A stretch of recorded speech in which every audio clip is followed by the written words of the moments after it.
તો વડોદરામાં door to door collection વાહન ચાલકની બેદરકારી સામે આવી છે। અહીંયા વોર્ડ નંબર 13 માં ખુલ્લી ગાડીમાં જ આ કલેક્શન વાહન ચાલક કચરો એકત્ર કરતા લોકોને અહીંયા હાલા પડી। ગાડીમાંથી કચરો રૂલ ઉપર ઉડતા વાહન ચાલકો અહીંયા પરેશાન થઈ ગયા। ડોર ટુ ડોર વાહન ચાલકો નિયમોનું અહીંયા સરેઆમ ભંગ કરી રહ્યા છે। ગાડીમાં પાછળના ભાગે નંબર પ્લેટ પણ નથી અને સાથે વોર્ડ ઓફિસરે કોન્ટ્રાક્ટરને નોટિસ આપવાની પણ વાત કરી છે।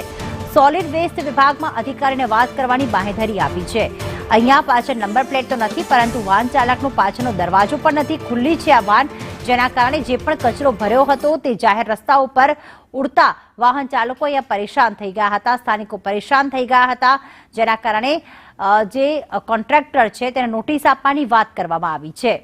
વોર્ડ નંબર 13 માં વિસ્તારમાં ખુલ્લી ગાડીમાં કચરાનું એકત્રીકરણ કરવામાં આવી રહ્યું હતું। ગાડીના પાછળના ભાગમાં ચાલુ ગાડીમાંથી રોડ ઉપર કચરો પણ ઉડી ગયો હતો।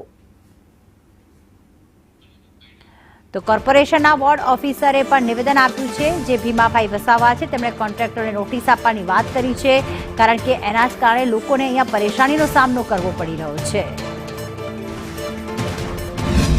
વોર્ડ નંબર 13 માં જે પણ ગાડીઓ આવે છે એ ગાડીઓની સારી કન્ડિશનવાળી રહે એના માટે અમારા દ્વારા અવારનવાર એજન્સીને કાગળ પણ આપવામાં આવે છે અને એ રીતનું મેન્ટેન પણ કરે છે। પણ તેમ છતાં કોઈ ગાડીમાં એવું હશે જણાશે તમે એમને અવેર બી કરીશું અને આ રીતની ગાડી ના રહે એના માટે તમારા દ્વારા કોઈ બીજું કંઈ અમારા દ્વારા આ બાબતની જાણ થઈ કે પછી અમારા દ્વારા ચેકિંગમાં જણાય તો અમે સોલિડ વેસ્ટ વિભાગને અમે કાગળ લખીએ છીએ અને ત્યાંથી આગળની કાર્યવાહી કરવામાં આવે છે।